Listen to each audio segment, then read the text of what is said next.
Appliances and unit. Today I want to talk about the appliances that you have in your basic apartment complexes. And I just want to say that I made a video yesterday. But the freaking camera didn't record. I guess that happens sometimes. Yeah, I know, rookie move, right? You make a whole video and it didn't even record. So I would have uploaded one yesterday, so I didn't miss. It didn't freaking record. And besides, yesterday's video was kind of short. I was talking about coffee, tea, supplements. I'll make another video about it to talk about it. But basically, and I've also kind of been really distracted lately. A little bit about me, just it has nothing to do with. Well, it kind of does, but there was a big job that we did, my team and I, and we we worked very hard on it, and we finally pulled it off, and the fruits of the labor finally came out. And but the last few days leading up to the final completion of that job is just occupied so much of my bandwidth that I just was. It's almost like I was in a daze or something. And I think that's what, I talk about the important things too when it comes to affordable housing property management and how to manage them, is that you got to learn to operate when you're in a daze, when your bandwidth is so focused on just one thing and you're not even paying attention to anything else. That's where the routine comes in. That's where you can just go into autopilot and you'll be okay, because you know that your autopilot consists of eating healthy, sleeping healthy, exercising healthy, and balancing your work schedule and maintaining your productivity at work. So I was able to do that, but I was really in a daze. But we finally pulled it off. I'm really glad. Things are going to be a lot easier now. Or maybe they'll be harder. I don't know. Anyways, point is, congratulations. I pulled it off.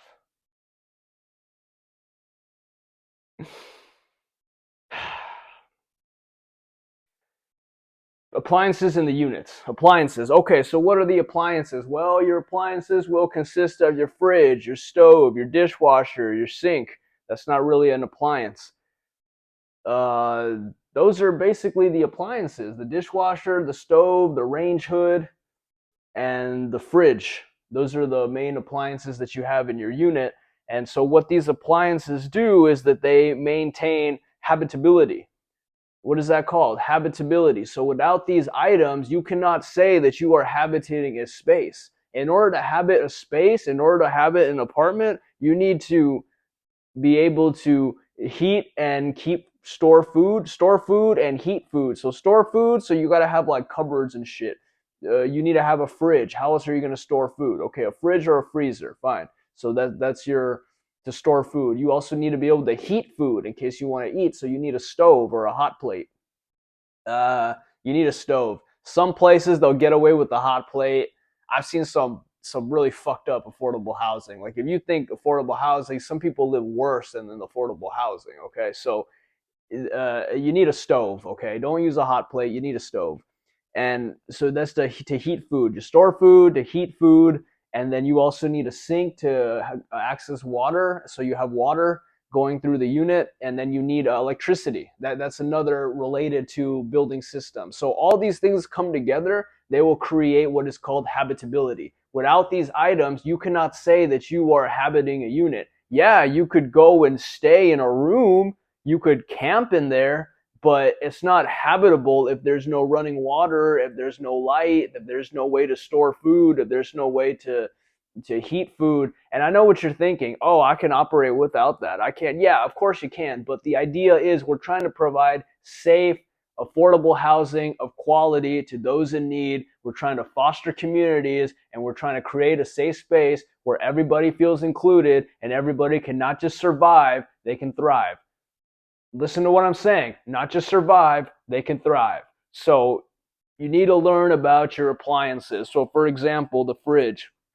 Fridge has basic parts. One of the main things that will break in the fridge is the freaking weather stripping, the gasket. It's called a gasket. Basically, it's a seal around the fridge door. There's a little one for the freezer, and there's a big one for the fridge door. Some people have that nice freezer in the bottom, so they'll have one down there too.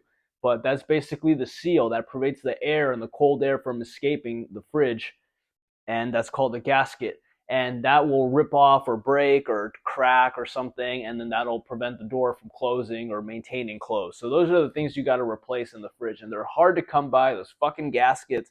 So you got to write down the freaking part number, and you need to get a good manufacturer who manufactures those parts and send them the part number so they can order the gaskets, because all that shit comes from overseas.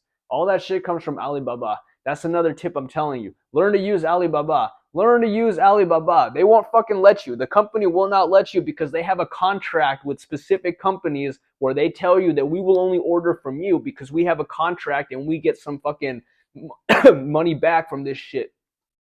Yeah, it works, but if you order from Alibaba, you'll actually be better because you're able to custom make these things and you can cut out the middleman. Cut out the middleman, save your property some money. They might not allow you to do it at your company. They don't allow it to do it at my company, but if you can convince somebody in the higher ups to let you use Alibaba, you'll be a better, more efficient, saving money. But anyway, so, and that gasket will break on the fridge. That gasket will break because sometimes, like if a little kid spills some soda or something on the fridge, because they open the fridge and they put the frickin' soda cup here because they're trying to see what to get, and then they close the fridge and spill it all over the gasket, and then they shut the fridge, and that stickiness gets stuck, and then when you open the fridge again, you'll rip out the gasket. That's how that happens too. Also, sometimes, the kid will open the fridge and just be picking at the gasket, and that'll break the gasket too. So keep in mind that'll break out. Sometimes if you stuff the freezer, so don't stuff the freezer too much. These fridges, especially in this affordable housing, these are cheap fridges, okay? This ain't like a top of the line stainless steel shit, okay? This is some cheap shit, and you can't stuff the freezer. So if you have a big freezer and you're stuffing it with a bunch of stuff because you buy a lot of frozen food, because you have a big family, I understand, you're going to fuck up the freezer because there has to be a flow. And if you stuff this too much, it overworks the fan, and the fan stops working, and then your freezer won't freeze, and your fridge will. Or your fridge won't work and your freezer will freeze, and because that hole in between in the middle, there's a piece of ice blocking it, so that prevents the airflow. So you got to learn how to manage these fridges. A lot of the times you got to disconnect the fridge, let it cool down, plug it back in. Oh, big thing. When you move a fridge, give it 30 minutes before you plug it back in. Don't move the fridge and then plug it in right away, because all the coolant air is all over the fridge, and that has to settle to the bottom. Otherwise, it's going to break. So make sure you wait 30 minutes before you plug it back in.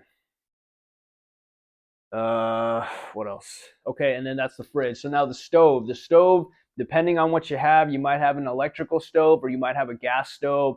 If you have a gas stove, you gotta your maintenance man will know how to set up the little pins inside. They don't come set up. You can't just plug them in. If it's electric, you can. If it's electric, you need to learn how to change out the little controller. So in case one of those knobs break or it doesn't work anymore, you need to learn how to change out the wiring. It's very simple. Ask your maintenance tech to do it. It takes 2 seconds to do it. Learn to change out the coils too, and how to put the coil in so it doesn't fuck up the whole thing. So that's another thing too. A lot of the times the stove, if it's not working and there's nothing wrong with it, it could be it tripped the breaker. So go check the breaker. A lot of the times check the breaker. 9 out of 10, a lot of these things will be the breaker. You flip the breaker, everything will start working again. So that's the stove. Learn how to use the coils, learn how to replace the coils, learn how to replace the controller, learn how to fix the oven, learn how to replace the dial. Your maintenance tech can do all this for you. And basically just go with him. Whenever he has to do that, just go and just watch him do it. Don't ask any questions. I mean, if you want, yeah, but ideally don't ask any questions. Just observe. Just write down everything that he's doing. You're going to learn how to do the stove. So that's the stove. The fridge, the stove, the range hood. So the range hood, that's a separate unit that basically just ventilates all the smoke coming out when you're cooking. That thing needs to have those fire stops. It's a fire suppression system that magnetically sticks to the top of the range hood. So if there's ever a fire, it just blows up and puts fire suppression on whatever's on fire. So that's what that needs to have that there. So those are basically the appliances in the unit. Learn how to repair them, learn how to use them, learn how to transport them, and learn about them too. Get the model number, the serial number. A lot of them will have a QR code. Take a picture of the QR code. A video will come up with some information. Learn about it. Stuff is interesting. Learn about the fridge. Learn about the dishwasher. I didn't cover the dishwasher too much because not a lot of places have them. But watch out for the dishwasher too, because that fucker will catch on fire. Don't let that thing run when you're not here, because it will catch on fire. If it gets clogged, the whole thing catches on fire, and I've seen it happen. So watch out for that freaking dishwasher. But yeah, learn about these appliances and you'll be very successful, because these are another one of the tools or another one of the services that we provide. So we need to be up to date on it.